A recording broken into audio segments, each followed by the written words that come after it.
What is up, YouTube? We are back with another long form content, and today we'll be covering game speed and how to get faster.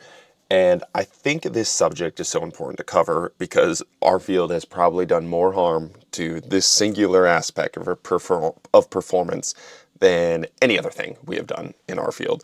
I think our injury prevention approach has been really bad, but I think our speed approach has been one of the worst. You had two sectors of the performance field. You had both, which brutalized it. You had the speed gurus come out to play when sprinting became important because of all the combine stuff. Okay, so if you get a kid faster, you can go to college. You get a kid faster, you can go to the NFL. Tons and tons of money there to be had, and the gurus took over, and we're doing A skips, B skips, functionalizing, making super artificial fixes that you can sell. You're the only one that can sell and teach, to something that is a complex, rhythmic, fluid movement. And so you had sector A of the speed gurus popping out of the woodwork because there's so much money there, doing harm, brutalizing what speed is. And then you had section B, which is the meathead side of strength conditioning. And before, when kids were just running outside and doing the things that they did, strength coaches came in and like, we have to lift. Everything's lifting, to the point where within the last like 10 years, you should sprint to get faster. That's like a massive revelation in our field. Like, coaches say you should sprint to get faster, and every coach is like, oh my God, that's a fucking genius idea. It's like, how did we get so far away from just common sense because a barbell popped into our hands? So we have these two aspects of sports performance both just destroying what speed is. And I think it is really, really sad to see these kids that know a lot of what they do athletically is going to be dictated off what a laser says. You know, like they know this, so they take into account, oh my God, this number means so much, and they turn into, I need to absolutely micro focus on every single thing about this one little aspect of performance. And they gravitate towards those speed gurus. They spend so much money on basically just ruining their sprint form. You know, like, now they're thinking, like, the worst thing you can see in the world is an athlete thinking when they are sprinting. They're trying to put their hands somewhere, they're trying to put their knees somewhere, and they can't get out of that because there's so much pressure on what that number means, and there's so many internal cues that a coach has bombarded them with, and they've paid for those internal cues, and they've paid the guru, they've paid the expert, so they feel like they need to listen to them, and they have destroyed what once is just a nice, natural, fluid movement into something that has been roboticized, if that's a word, like strictly made into something like a robot would do. And they run slower, it feels worse, they look worse, and it doesn't apply to the field. So, talking about what is speed? Like, I think that is one of the most important things. Like, when you say you want to get faster, what are you saying? Do you want to sprint faster in a straight line? Do you want to sprint faster to a spot? Do you want to sprint faster around a curve? Do you want to sprint faster in a football game, a basketball game? Like what are we saying when we want to get faster? Because getting faster in a straight line is much different than getting faster in a football game. They're two completely different things. And when I was at the college level, I had a great example of this where I was told, we had our coaches meetings, and I was told a certain athlete was slow, and that I need to go get him faster because he'll play if he gets faster. He's a good enough athlete, is what they were saying. And I looked at all this kid's numbers that I was told. We were timing flying tens, timing XLs, timing 20-yard dashes, all this stuff, all these data points, and he was number one on the team in flying tens in all these metrics that we had. Number one. It wasn't even like he was number 10. He was number one on this list. He was the fastest kid we had in our team in this track sprint line, like straight speed. We're sprinting in a straight line, measuring. He was the fastest. Yet the coaches told me he was slow.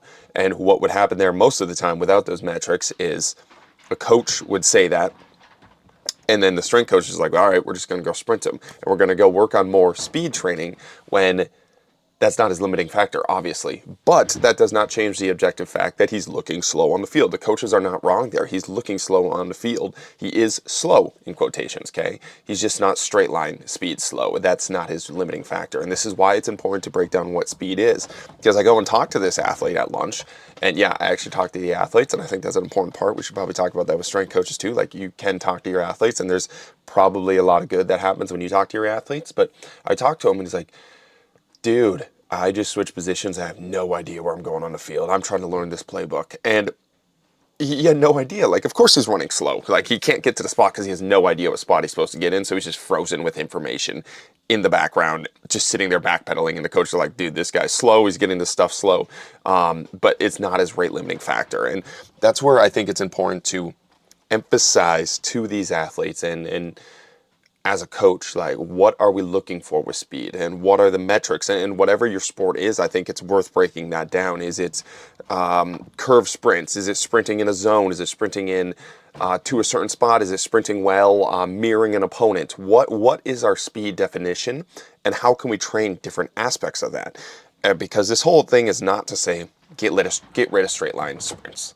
There's going to be moments where you have a straight line sprint, and regardless of if there's going to be a moments where a straight line sprint, I really believe in the stimulus a straight line sprint can give you. So just the ability for that body to sync up as fast as possible, move in that relaxed manner, have the forces that go through the body in a max effort sprints, have the velocity, and have everything in the body synced in that way. I really think it's one of the best stimuluses you can give the body. Not best, but highest stimuluses. Like, I think you can get an athlete so strong, so fast, jumping so high just by sprinting and having a good sprint program.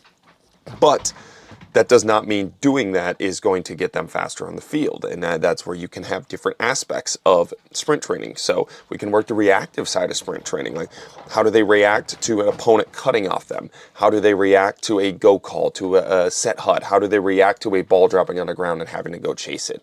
Can we train these things? And I really believe we can with something we do at our gym is like an acceleration movement problem. So every single day we'll have some sort of acceleration-based movement problem to where we are solving a problem. Maybe it's just hopping over a hurdle when we sprint. Maybe it's chasing a partner. Maybe it's chasing a ball. Maybe it's going off certain go calls or processing something cognitively for them to go. But training the aspects of speed that you want to train is a very important part of actually getting that athlete faster, actually getting them faster on the field.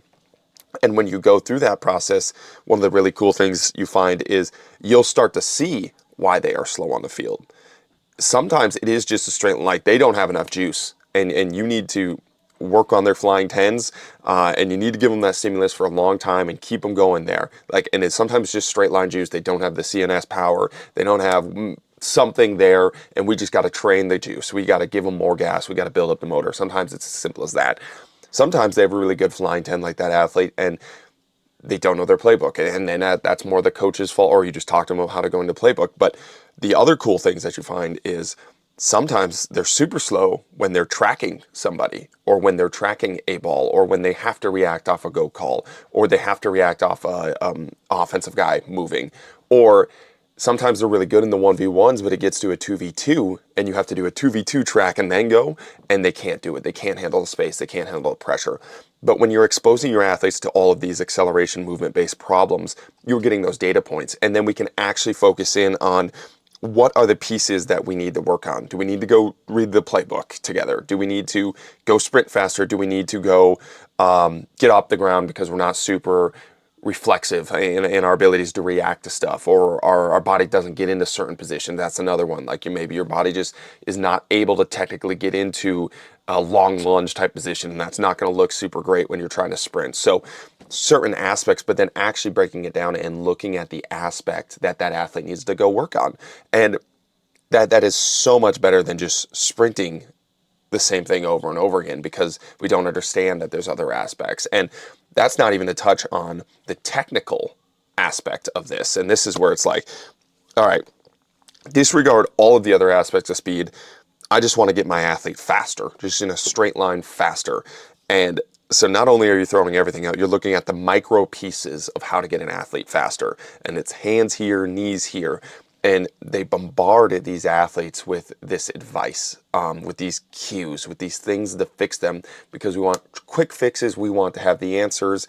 And we turn this beautiful rhythmic movement of sprinting. When you watch a really good athlete, it looks like just how they locked out. I talked to Joel Smith about this on the podcast, but it's like athletes walk with this like rhythmic, fluid type bouncing side to side.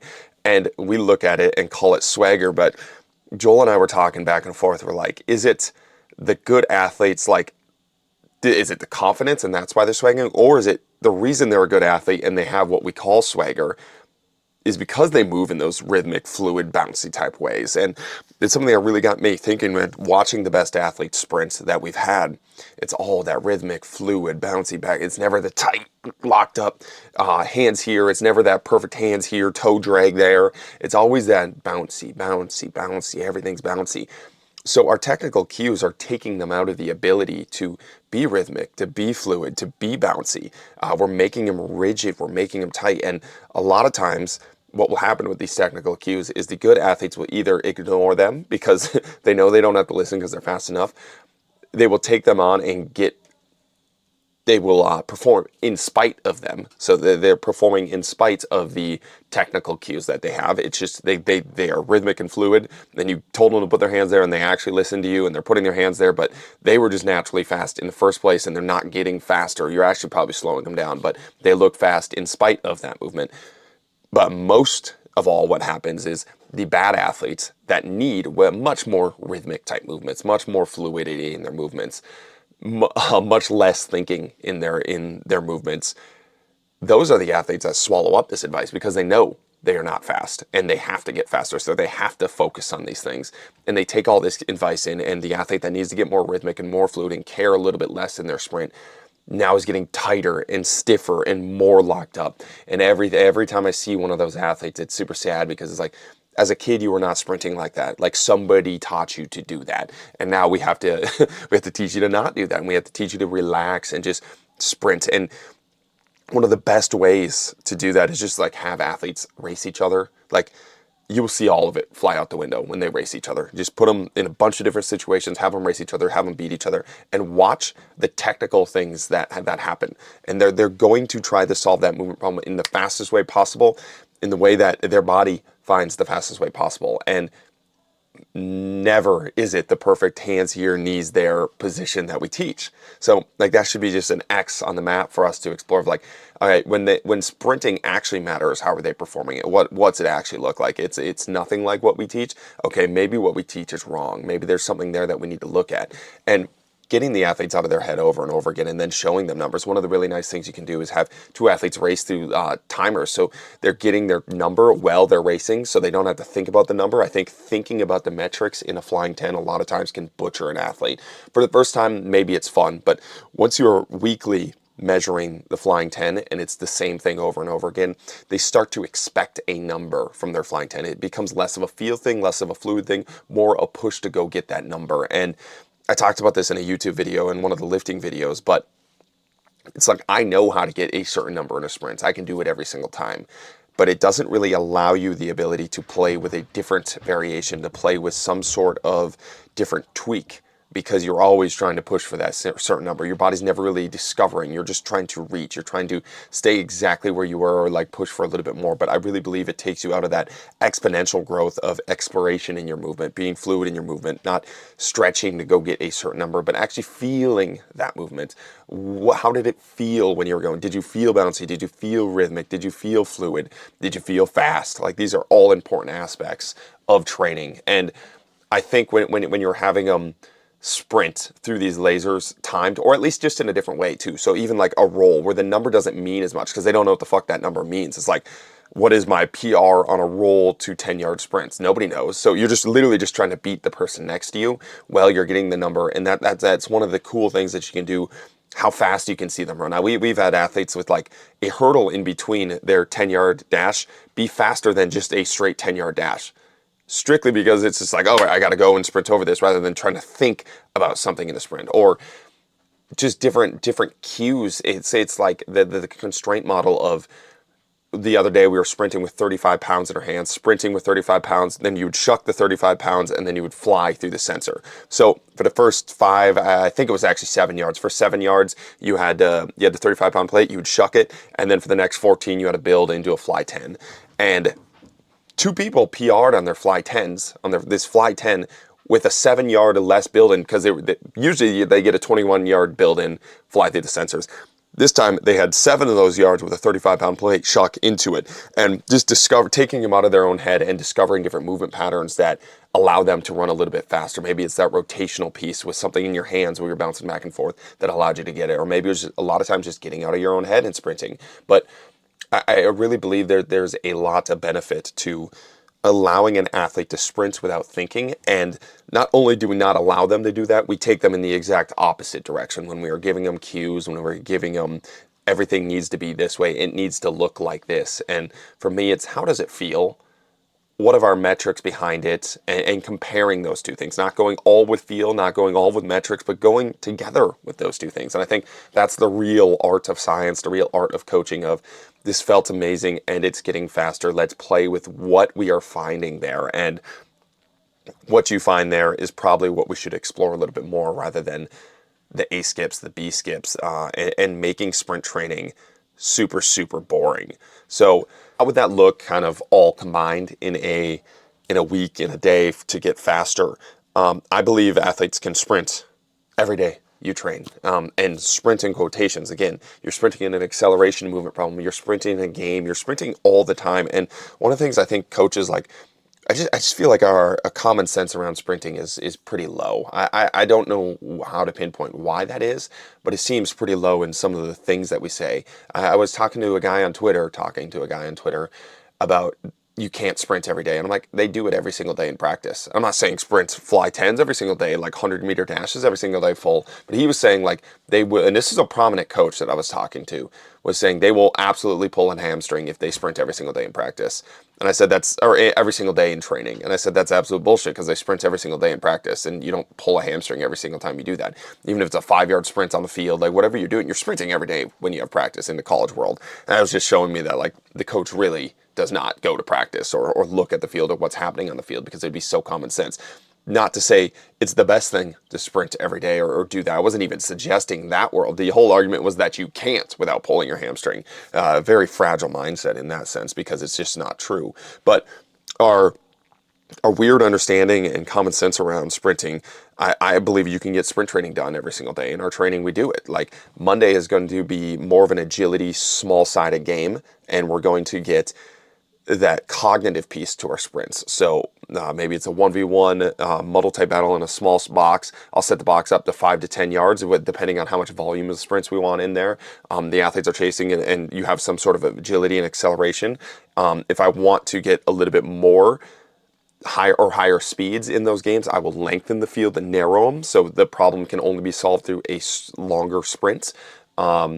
And that's kind of what our Mondays look like. So Monday's going to be that cognitive side of things, solving under a chase evade type game, a mirror type game, all of these pieces. But we got Monday in that type of setting. Tuesday is going to be our max velo day. So Tuesday we're going to do acceleration movement problems to warm up for our max velo. So that's where we're jumping over hurdle and sprinting. That's where we're doing rolly rolls into a sprint. That's where we can even race partners. Sometimes we'll do curve sprints into it. And then after that, we'll hit usually 5-ish sprints of the accelerations. We'll run flying 10s from the wall until we have a drop off, and we'll keep doing flying 10s until we have a drop off. And we will run we'll run flying 10s until I really start to feel like flying 10s are killing our souls inside. And then I'll tell them the sensors died or we don't have batteries for like 2 weeks, and we'll run just flying 10s or longer sprints without the sensors. And that's a good way. Just take the sensors away and watch them run for 2 weeks. And then we'll come back to the flying 10s, and almost every single time we come back to the flying 10s with the sensors is when they break through that PR, because again, I don't think you have those expectations. You're like, oh, it's something new. We're not stuck in the same grind of things. So Tuesday's going to look like that. Wednesday's going to be just like Monday, where we're working on, again, the agility side of things. We're working sprints in that setting. Wednesday is going to be probably the opposite of Monday. So if I have a slower sprint day or more of a high contact day on Monday, where I'm carrying a med ball in my sprints, during this agility game, so like a game we'll play is 2v2 med ball muddle. You have to throw the med ball here. These guys have to score in this end zone with the med ball in their hands. So it's going to slow everything down. It's a little bit tighter spaces, quicker cuts, more contact as you have this big ball. They're trying to take the big ball away from you. So if Monday's a day like that, Wednesday will be a little bit more wider field, lighter ball, more side-to-side type movements where we can open up a little bit, be a little bit more twitchy. But those 2 days kind of play with each other, and it's, again, based off what I'm seeing with these athletes. What environments are they struggling in? When I put them in 2v2 situations, what is their speed level like? 1v1 situations, what their speed level like? What's the difference between chasing and evading? What's the difference between, sometimes we'll put games where it's a circle-based game, so you get a lot of curved sprints in the circle-based game because maybe they're not as great at bending around, for somebody like a pass rusher or a basketball player driving to the rim.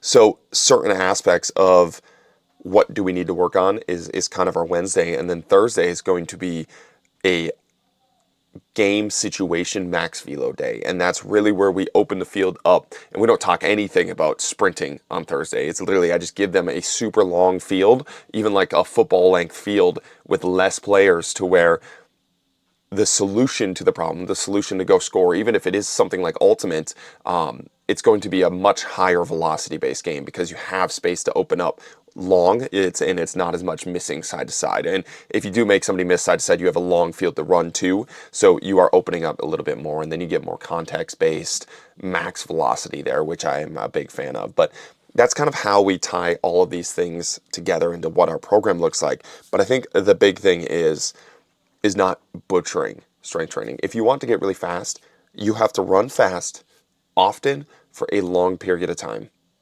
Anybody that tells you a different answer is lying to you. The 3 ways to get fast, and you need to do all of them, is sprint fast, do it often, do it for a long period of time, and you will get faster. That will be your solution.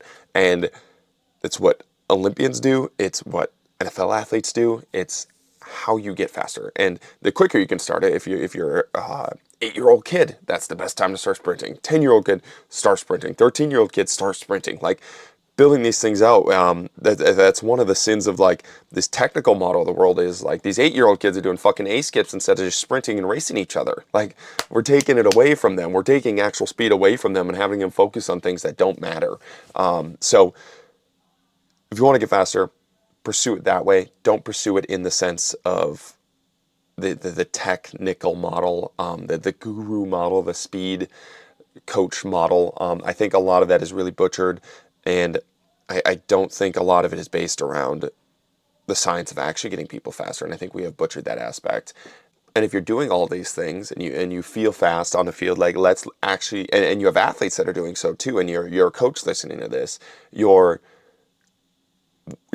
definition of speed matters, and you should break down speed into the quantities that matter and actually look at why your athletes might be slow, rather than just continually sprinting them into a wall because they need to get faster. Like, let's look at why they're slow. Let's look at game speed. Let's look at the data points that we can receive from this, and then work on the athletes so we can actually get them on the field doing the thing that they want to do, which is solving the movement problem in front of them. And speed is a great tool to solve a lot of movement problems, but speed in context is really what we're going to look for. And speed in the way of using it to solve the movement problem that is in front of them, the specific one that is in front of them, is very important. And I think once you shift athletes' thought process over to this way of looking at speed, they will give you a ton of feedback that helps you as a coach out, because now they are telling you where they struggle. You are seeing it. They are telling you. You guys are having discussions, and it's not this, I just need to go a skip, I need to do a wall drive to solve my problem. I think that is a simple